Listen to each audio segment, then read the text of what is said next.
Comment booster sa créativité artistique? C'est une question très importante parce que quand on débute la photo, on semble être inspiré par tout et n'importe quoi. Mais moi, c'est exactement mon cas au début, c'est-à-dire que je sortais mon appareil photo, j'allais dans la rue, j'avais envie de photographier tout et n'importe quoi.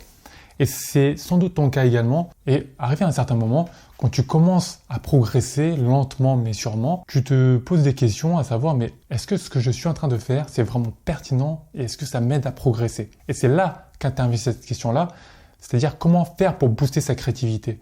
Comment faire pour progresser, pour continuer à progresser? Parce que je t'en avais déjà parlé dans l'une de mes précédentes vidéos, l'effet Dunning-Kruger te pousse à croire lorsque tu débutes que tu as déjà un très bon niveau. Or, ce n'est pas du tout le cas. Quand on débute, on a tendance à surestimer ses compétences et plus on avance, plus on progresse dans l'apprentissage de nouvelles compétences, plus on se rend compte qu'effectivement, il y a de choses à apprendre et c'est en étant humble par rapport à ces compétences que l'on arrive à les développer sur le long terme de manière saine et sereine. Donc, maintenant, pour faire simple et répondre à cette question-là, je vais te donner 5 points, 5 exercices qui vont te permettre de booster ta créativité artistique et donc passer au niveau supérieur pour tes photos. Premier exercice que tu peux faire, c'est vraiment photographier des choses de la vie courante sous un angle artistique. Ça peut être tout et n'importe quoi, des choses vraiment environnantes qu'il y a autour de toi, n'importe quoi de la vie courante, mais essaye de vraiment prendre des photos sous un angle artistique.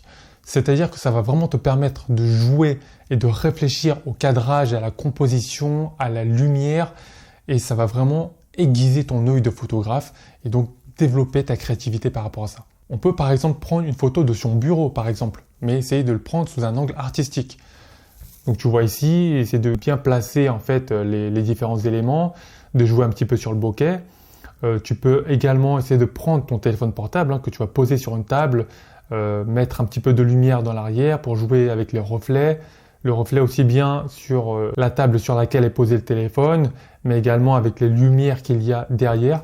Et donc ça va t'apprendre à jouer avec les lumières qu'il y a aux alentours pour essayer de détourer le sujet et le faire ressortir dans son environnement. Tu peux aussi tout simplement photographier une pomme, une simple pomme effectivement que tu vas prendre, que tu vas poser quelque part et tu vas prendre la photo. En respectant différentes règles de composition, tu peux respecter par exemple la règle des tiers, tu peux jouer sur le bokeh, c'est-à-dire la profondeur de champ, tu vas faire attention à la lumière, donc à la luminosité, voir comment est-ce que ça va toucher la pomme. Tu peux par exemple prendre ta maman ou ta petite sœur ou d'autres personnes en train de faire la cuisine par exemple, tout ça sous un angle artistique pour essayer de raconter une histoire parce que n'oublie pas, le but de la photographie, c'est vraiment de raconter une histoire au travers de ces photos. Et donc faire ce premier exercice est très important parce que ça va te permettre de t'exercer non seulement sur le triangle d'exposition en réfléchissant à l'ouverture, à la vitesse, aux ISO. Donc c'est vraiment un excellent exercice pour ça.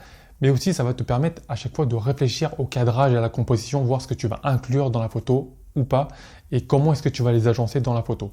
Donc c'est vraiment un excellent exercice pour développer ta créativité. Donc, premier exercice, vraiment, photographie les différentes choses de la vie courante sous un angle artistique. Deuxième exercice pour booster ta créativité, c'est s'imposer une limite de temps.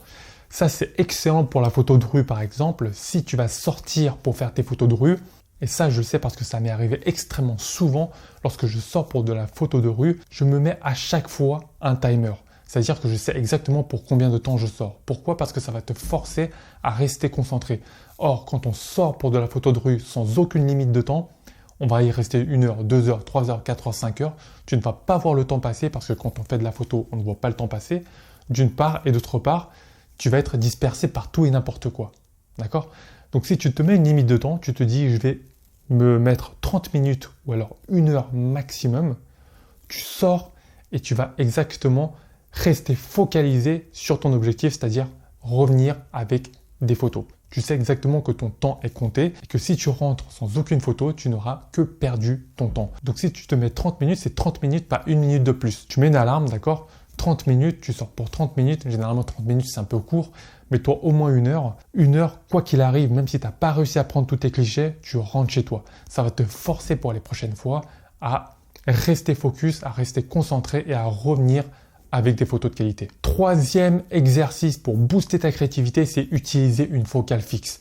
Je te conseille par exemple d'utiliser un grand angle si tu fais de la photo de rue par exemple, ou alors du 50 mm ou du 85 mm si tu fais de la photo de portrait, ou plus si tu fais de la photo animalière ou autre, mais je te conseille de rester par exemple sur une focale fixe pour notamment améliorer ta créativité. Dans quel sens est-ce que je dis ça? Tout simplement parce que quand tu as un zoom, tu vas rester à un endroit et ça ne va pas te forcer à te déplacer. C'est-à-dire que tu vas être tenté de zoomer et de dézoomer pour avoir ce que tu veux, pour avoir le cadre que tu veux.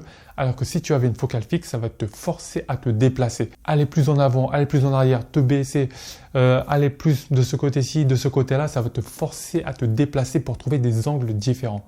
Et donc, c'est en cela que ça va te permettre de développer ta créativité parce que tu peux faire beaucoup de choses avec une focale fixe par rapport à ce qu'on pourrait croire. C'est vrai qu'un zoom, c'est beaucoup plus pratique. Moi-même, je prône pour les zooms. Mais si tu veux une qualité vraiment maximale et que tu veux développer ta créativité, alors pars sur les focales fixes, notamment si tu as besoin d'une grande ouverture pour des photos en conditions de basse luminosité, par exemple la nuit, et ben pars sur une focale fixe et essaie au maximum de t'astreindre à n'utiliser que cette focale fixe pendant l'exercice et tu vas voir, crois-moi, que tu vas à chaque fois essayer de chercher des angles différents, tu vas marcher beaucoup plus que si tu avais un zoom. Quatrième exercice que tu peux faire, c'est vraiment un jour, une thématique. Donc, tu peux très bien te dire sur chaque jour de la semaine, du lundi au vendredi, tu peux te reposer le week-end, ou alors fais comme tu veux, si c'est ta passion comme moi, donc tu peux photographier tous les jours. Sinon, par exemple, si c'est du lundi au vendredi, tu peux te dire, par exemple, le lundi, je fais que de la photo animalière. Le mardi, je ne fais que de la photo de rue. Le mercredi, je ne fais que de la photo de portrait, etc., etc. Et un jour, une thématique.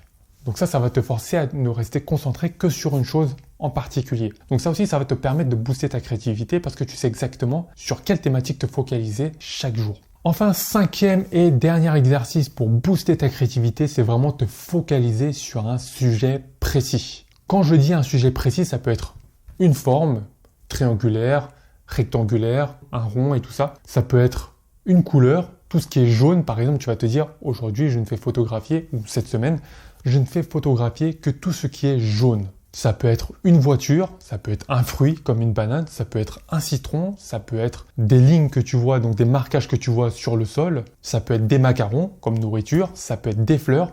Tout ce qui est jaune, tu ne vas rechercher que cette couleur-là. Tu ne vas rechercher que cette couleur-là pour aiguiser ton regard, d'accord? C'est-à-dire que quand tu vas marcher dans la rue, une personne qui va porter un haut qui est jaune, tu vas la prendre en photo. Dès que tu vois des choses de cette couleur-là, tu vas ne te focaliser que sur ce qui est jaune. Et donc ça aussi, ça va te permettre de booster ta créativité. Tu vas voir les choses d'une manière un peu différente. Et crois-moi, ça aussi, ça va vraiment booster ta créativité. Tu vas vraiment voir les choses d'un autre œil. Entraîne-toi à faire ça, honnêtement, ça va te permettre de penser différemment et tu ne vas pas te retrouver à un moment où tu vas te dire mais qu'est-ce que je photographie en fait? Je ne sais pas trop quoi photographier. Allez, je photographie une rue parce que j'ai besoin de faire des photos. C'est pas du tout ça. Tu vas chercher des formes et tu vas te concentrer sur ça. Donc là, tu n'auras plus jamais de problème d'inspiration. Donc bien sûr, je t'ai donné ces 5 exercices-là. Tu peux très bien les combiner tous ensemble ou alors combiner 2 à 3 en même temps pour décupler son efficacité. Et si tu respectes vraiment ces exercices-là, si tu les fais vraiment, si tu es vraiment impliqué par rapport à ça, tu vas vraiment sentir au bout de quelques semaines que tu vas passer au niveau supérieur. Tu n'auras plus jamais de manque d'inspiration. Moi, quand je sors, je sais exactement ce que je vais prendre en photo. Je ne vais pas dire, bon, on va voir ce qu'on va trouver et on verra. Ça, c'est le meilleur moyen de perdre du temps. Donc, je t'incite au plus haut point à te focaliser sur ces 5 exercices au plus vite. Si tu débutes la photo, je t'invite à cliquer sur le premier lien en description pour télécharger ton guide gratuit où je te présente selon moi les 5 meilleurs appareils photo pour débuter dans les meilleures conditions et ce avec un petit budget. Tu auras à la fin de ce guide un petit cours sur le triangle d'exposition, ouverture, vitesse ISO, qui sont vraiment les bases essentielles à connaître si tu débutes la photo. J'apprécierais également que tu likes la vidéo, ça ne mange pas de pain et moi ça m'aide énormément. Abonne-toi à ma chaîne YouTube pour plus de conseils et devenir un meilleur photographe après chaque vidéo.